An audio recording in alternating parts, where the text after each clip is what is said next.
자, 이번에는 전 세계의 홍수 전설에 대해서 알아보겠습니다.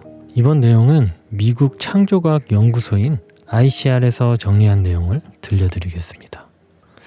자, 여러분 대부분 알고 계신 속담일 거예요. 아니 땡 굴뚝에 연기 날까. 대부분 아시죠? 어떠한 사실적인 아무런 근거 없이 어떠한 소문이나 기록들이 생기지 않는다. 뭐 이런 뜻을 갖고 있는 속담인데요. 그래서 이제 전 세계 모든 나라에서 가지고 있는 대홍수 기록에 대해서 이제 알아볼 건데요. 그래서 이게 이상한 것은 거의 전 세계 모든 나라에서 성경에 나와 있는 노아 대홍수 심판 사건, 그러니까 홍수로 지구상에 큰 격변이 일어났다는 어떤 그런 비슷한 류의 역사적 기록이나 그런 전설들이 전 세계 모든 나라에 존재하고 있다는 것입니다.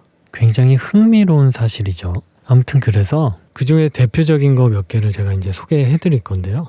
먼저 성경 기록에 의하면 오늘날 지구상에 살고 있는 모든 민족은 노아 방주에 탔던 8명의 후손이라고 밝혀주고 있습니다. 말씀드린 각각의 나라에서 갖고 있는 홍수의 전설들은 조금씩은 다르지만 핵심 내용은 모두 비슷한 내용을 가지고 있습니다. 그것은 사람들의 죄로 인하여 하나님께서 그 조상들의 황금 시대를 멸하셨고 신실한 마음을 가진 가족이 홍수에 대비하여 큰 배를 만들었으며 그로 인해 온 가족이 생명을 구원받았다는 그런 내용입니다. 자, 이제 하나씩 알아보겠습니다. 자, 첫 번째로 1493년에 발행된 뉘른베르크 연대기에 있는 노아의 방주 제작 그림인데요. 중세시대의 옷을 입고 있는 모습으로 그려져 있습니다. 그리고 문하셋 연대기라는 게 있어요. 그래서 이 콘스탄틴 문하셋은 12세기 비잔틴 제국의 역사가입니다. 그는 세상의 창조, 대홍수와 노아의 방주, 트로이의 전쟁, 로마 제국의 건설, 로마와 비잔틴 제국의 시대적 역사 개요를 그림으로 표현한 사람인데요. 문하셋은 물론 그를 후원했던 사람들이나 독자들 모두 노아 홍수와 성경에 나온 이야기는 모두 실제 역사라고 알고 살아갔습니다. 자, 그리고 묘족이라는 민족이 있었는데 몽족이라고도 알려진 이 묘족은 대홍수 노래라는 것을 갖고 있습니다. 그래서 몽족이라고도 알려진 이 묘족은 중국, 베트남, 라오스, 태국 등 아시아 지역에 살고 있는 소수 민족입니다. 이들은 묘족의 대홍수 노래를 가지고 있습니다. 이 고대 묘족 사람들은 문자가 없었기 때문에 자신들의 전설을 노래로 기억해 후대에 전승했었습니다. 이 노래는 세상의 창조, 큰 홍수로 인해 나무로 만든 북에 올라타서 그 올라탄 사람들이 살아남았다는 이야기가 있고요.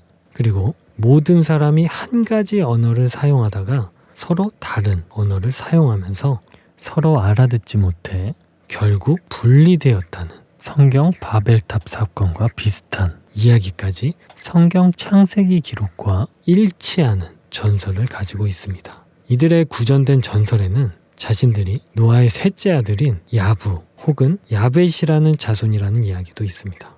여러분도 잘 아시다시피 노아의 아들 중에도 아벳이라는 아들이 있죠. 자, 그리고 보이시는 사진은 스페인 카탈로니아 지방 산트쿠가트 델바이에스에 있는 수도원의 기둥 맨 윗부분의 모습인데요. 이 수도원은 9세기에 짓기 시작해서 14세기에 완성된 기둥입니다. 근데 이 조각을 보면 노아 대홍수 심판 사건을 연상케 하죠. 자, 그리고 길가메시 서사시에 기록된 홍수 사건도 있습니다. 길가메시 서사시는 우리가 다들 알고 있는 메소포타미아 문명에서 길가메시 왕에 관한 기록으로 이 기록들은 진흙으로 만든 12개의 판에 서령 문자로 기록되어 있습니다. 그 중에 하나는 길가메시와 우트나피시팀이 만나는 이야기가 기록되어 있습니다. 이 우트나피시팀은 노아처럼 하나님의 홍수 계획을 알고 자기 가족과 숙련된 사람들 그리고 가축들과 야생동물을 살리기 위해서 큰 배를 만들었다고 기록되어 있고 홍수가 일어나 모든 사람들이 죽었지만 배에 탄 사람들은 6일 동안 살아남았고 배가 어떠한 산 꼭대기에 머물러서 이 우트나피시팀은 물이 물러가기 시작했을 때 마른 땅이 있는지 확인하기 위해서 여러 마리의 새를 날려보냈다는 내용도 기록되어 있습니다. 노아도 물이 물러갈 때쯤에 마른 땅을 찾기 위해서 새를 날려보냈다고 한 내용과 굉장히 일치하죠. 자, 그리고 하피츠 암루라는 사람이 있는데 1400년대에 페르시아 역사가로 티무르 왕조를 세우고 투르크를 지배했던 티무르의 아들 샤루크를 섬겼던 인물입니다. 그는 샤루크의 명령으로 노아의 방주는 물론 역사와 지리에 관해 많은 자료를 수집했습니다. 지금 화면에 보이시는 게 그 사람의 자료인데요. 성경에 나오는 노아 대홍수 심판과 굉장히 많이 닮아 있죠. 자, 그리고 고대 잉카인들은 그들이 창조주라고 믿고 있는 비라코차라는 신이 있었어요. 근데 이 비라코차가 땅과 하늘, 거인들을 창조했다는 전설을 가지고 있습니다. 근데 이 거인들이 그들이 믿는 신인 비라코차를 화나게 해서 비라코차가 큰 홍수로 모두를 멸망시켰는데 어떠한 상자에 탄 남녀 한 명씩이 구원받았고 비라코차라는 이 신이 새로운 인종을 만들어서 세상에 보냈다는 내용이 남겨져 있습니다. 지금은 이제 대표적인 거 몇 가지만 말씀드렸는데요. 실제로 전 세계의 모든 나라에 노아 대홍수 심판과 아주 흡사한 내용을 가지고 있는 역사 기록들이 전 세계 모든 나라에서 발견됩니다. 이게 조금만 자세히 생각해 보면 굉장히 흥미로운 내용입니다. 여러분, 우리 함께 생각해 보자고요. 어떠한 한 전설이 특정한 한 나라에서만이 아닌 전 세계적으로 공통적으로 기록되어 있다는 것은 그것이 정말 아무런 사실적인 근거 없이 전 세계적으로 비슷한 내용으로 발견될 수는 없다고 볼 수 있거든요. 그렇죠? 제가 전편에 용의 전설에 관한 이야기도 해드렸었는데 용도 마찬가지예요. 거의 모든 나라의 전설에 용이라는 동물이 등장을 해요. 근데 그 옛날에 이동수단도 발달되지 않은 그 시대에 어떠한 한 나라에서 용에 대한 전설을 지구 반대편에 있는 나라로 전달한다는 거는 사실 생각해보기가 쉽지 않거든요. 근데 아시아며 유럽이며 아메리카며 혹은 멀리 떨어져 있는 섬나라며 거의 모든 나라가 용에 대한 전설을 가지고 있어요.